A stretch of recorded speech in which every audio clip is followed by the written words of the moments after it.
Hello everyone, आप सबका बहुत बहुत स्वागत है मेरी इस वीडियो में। और आज की वीडियो बहुत ही स्पेशल होने वाली है क्योंकि इसके दो रीज़न्स हैं। एक तो कि मैं फ़र्स्ट टाइम कोई फेस वीडियो बना रही हूँ, और दूसरा कि मैं बहुत डिमांडिंग टॉपिक लेकर आज आई हूँ, जो है कि बच्चों को इंग्लिश कैसे सिखाएं और वो कौन सी ऐसी चीज़ें हैं जिससे बच्चे ईज़िली वो लैंग्वेज को ग्रैब कर लेते हैं।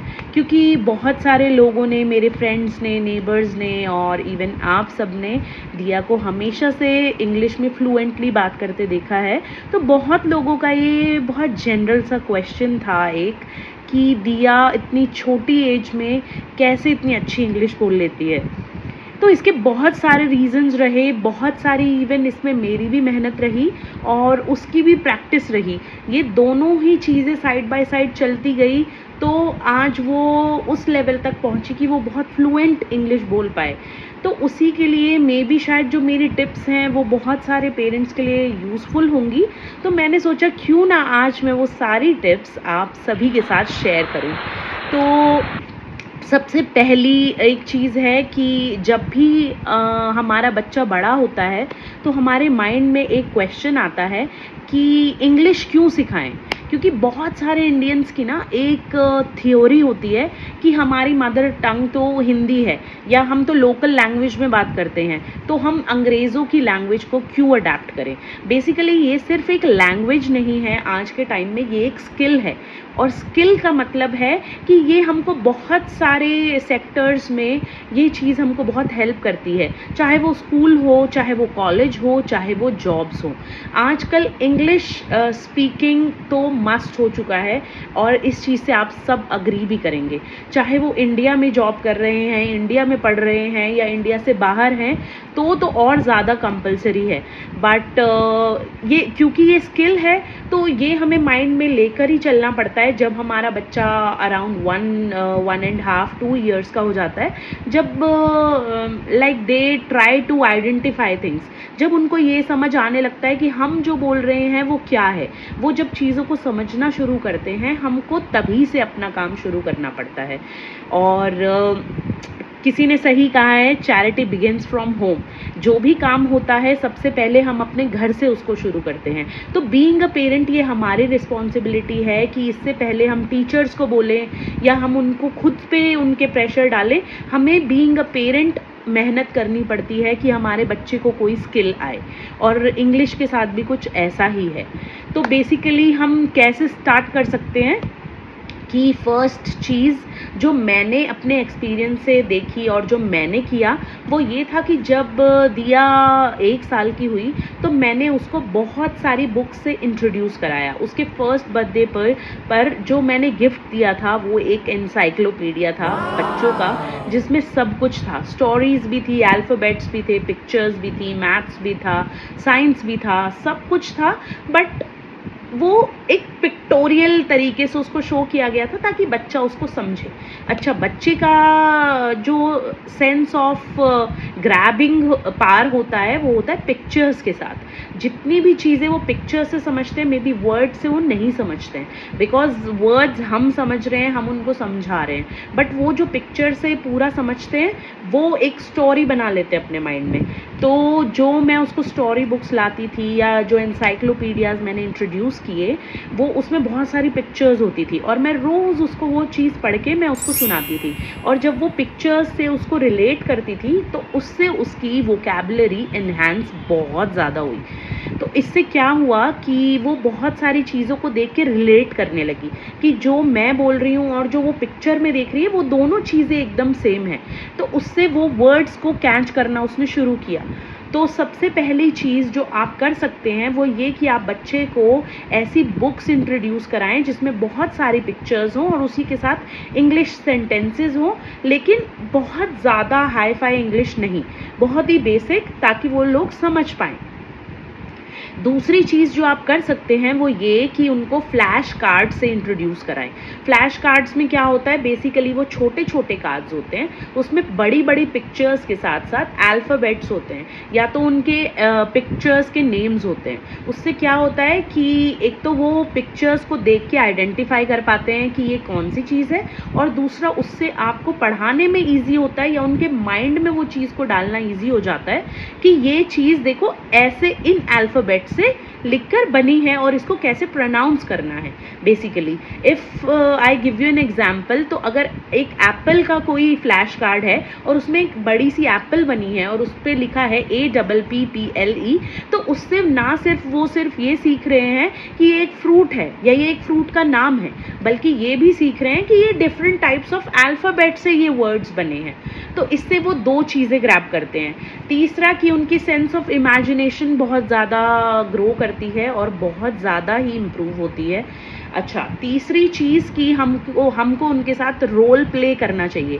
बेसिकली आप रोल प्ले में आप टीचर वो स्टूडेंट बन सकते हैं, आप उनको टीचर बना सकते हैं, आप स्टूडेंट बन सकते हैं, आप बीइंग अ पेरेंट मदर और डॉटर या मदर और सन या father and son, father and daughter भी प्ले कर सकते हैं। जैसा जो भी पेरेंट फ्री हो वो वैसे कर सकता है। इवन कस्टमर एंड शॉपकीपर भी कर सकते हैं। जिसमें आपको लगता है कि कम्युनिकेट ज़्यादा कर पाएगा बच्चा या ज़्यादा कर सकता है और आप उसको हेल्प कर सकते हैं उस चीज़ में, वो रोल प्ले आप उसके साथ करिए, क्योंकि उससे आप क्वेश्चंस करेंगे और वो लोग आंसर देंगे। और जब कोई भी आंसर देता है तो वो थिंकिंग इमेजिनेशन जो पावर है वो उसका यूज़ करता है, और जब वो उसका यूज़ करता है तो वो ऑटोमेटिकली माइंड क्या करता है उसको कि थॉट प्रोसेस में लेकर जाता है। और जब थॉट प्रोसेस में कोई चीज़ जाती है तो वो ये मेक श्योर करते हैं कि हमको इस चीज़ के लिए कौन सी चीज़ या कौन सा वर्ड या कौन सी कम्युनिकेशन स्किल्स को इम्प्रूव करना है। तो एक चीज़ ये है, और दूसरी चीज़ ये कि आप उनकी छोटी छोटी बातों को अप्रिशिएट करिए। मतलब ज़रूरी नहीं है आप हमेशा सिर्फ यही बोलें बहुत बढ़िया है, बहुत अच्छा है। आप ये भी बोलिए being a parent, because you have to start yourself. आपको घर से उनके लिए स्टार्ट कराना है, तो आप उनको बोलिए I am really proud of you, you are doing really great. तो ये सारी चीज़ें आप उनको बोलिए डेली लैंग्वेज में, तो वो ये चीज़ करेंगे। इवन आपको एक और चीज़ करनी है कि आप उनसे रोज़ बात करिए। आपको रोज़ उनसे ये पूछना है how was your day, what did you eat in school, what did you do. और ये सारे कॉमन चीज़ें जो हैं उससे ना बच्चा बहुत चीज़ें सोच कर बोलता है और बहुत चीज़ें वो इवन आपसे भी सीखता है। जब वो बोलेंगे कि आज मेरी लड़ाई हुई किसी से, तो even you can improve their vocabulary. You can say कि you had a fight with your friend. ऐसे करके आप चीज़ों को उनके सामने जब रखेंगे डेली लाइफ में, तो वो बहुत सारी चीज़ों को सीखते हैं। और कुछ चीज़ें और भी हैं, जैसे जब भी आजकल हर बच्चा टीवी या फिर फ़ोन का एडिक्ट तो होता ही है, आप चाहे कुछ भी करो, तो आप मेक श्योर करो कि जो वो कार्टून्स देख रहे हैं या जो वो बुक्स पढ़ रहे हैं, जो वो चैनल्स एक्सप्लोर कर रहे हैं यूट्यूब पर, वो मेनली इंग्लिश स्पीकिंग वाले हों। बी इट आप ये कर सकते हैं, अगर आपकी इंग्लिश बहुत ज़्यादा हाई फाई नहीं है and even you are struggling कि मैं बहुत सारी चीज़ें नहीं समझ पाती या नहीं समझ पाता, तो आप उनके हिंदी वाले कैप्शंस को ऑन करके आप उसको वो चीज़ टीच कर सकते हैं। तो इसका ये एक फ़ायदा है कि आप दोनों ही उस लर्निंग प्रोसेस में हो, बट आपका एक बेनिफिट ये है कि आप दोनों चीज़ों को पढ़ अच्छे से सकते हो, आप उसको एक्सप्लेन अच्छे से कर सकते हो। क्योंकि अगर आप जो एक्सप्लेन करोगे नहीं करोगे, वो पूरा बच्चा अपने माइंड में, अपने सबकॉन्शियस थॉट प्रोसेस में उस चीज़ को राइट कर लेता है।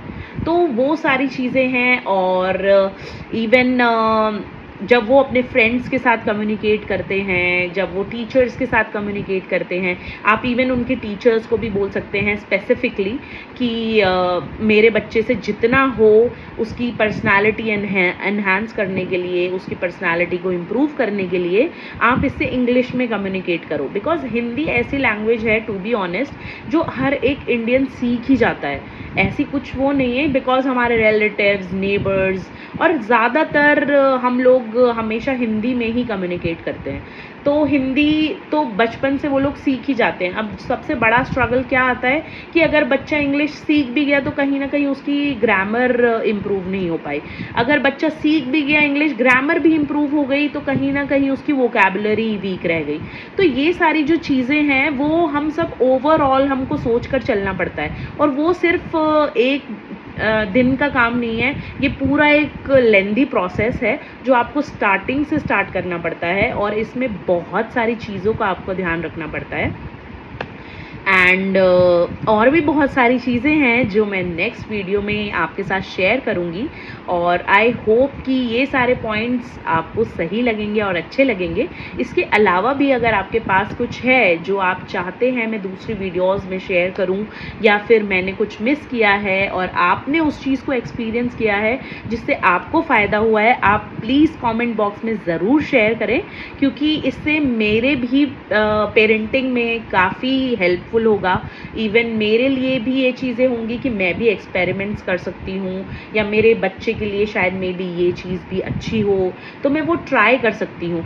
तो ये चीज़ मुझे बहुत अच्छी लगेगी। अगर आपके पास भी कुछ है तो प्लीज़ डेफिनेटली आप कमेंट बॉक्स में शेयर करें, और मुझे ये भी ज़रूर बताएं कि नेक्स्ट वीडियो आप किस टॉपिक पे चाहते हैं, क्योंकि मैं तो ऑब्वियसली कंटिन्यू अपनी जर्नी आपके साथ शेयर करती ही रहूँगी, और इवन दिया की भी। बट मुझे तब और ज़्यादा अच्छा लगेगा जब आप लोग मुझे सजेस्ट करेंगे कि एग्जैक्टली आप किस चीज़ पर वीडियो देखना चाहते हो। और ये वीडियो मैंने स्पेशली हिंदी में इसलिए बनाई है क्योंकि बहुत सारी मेरी बहनें हैं, बहुत सारे मेरे फ्रेंड्स हैं जो कि ये चाहते थे कि फाइनली कोई तो ऐसी वीडियो हो जिसमें एटलीस्ट मैं या दिया हिंदी में बात करें। तो मैंने पूरा ट्राई किया है कि मैं आपको अपना पॉइंट समझा पाई हूँ। अगर कोई पॉइंट आपको लगता है कि मैं और एलैबोरेट करके आपको बताऊँ तो आप प्लीज़ ज़रूर से शेयर करें, और मैं आपसे फिर से मिलती हूँ नेक्स्ट वीडियो में। Till then bye bye, take care, thank you so much for watching.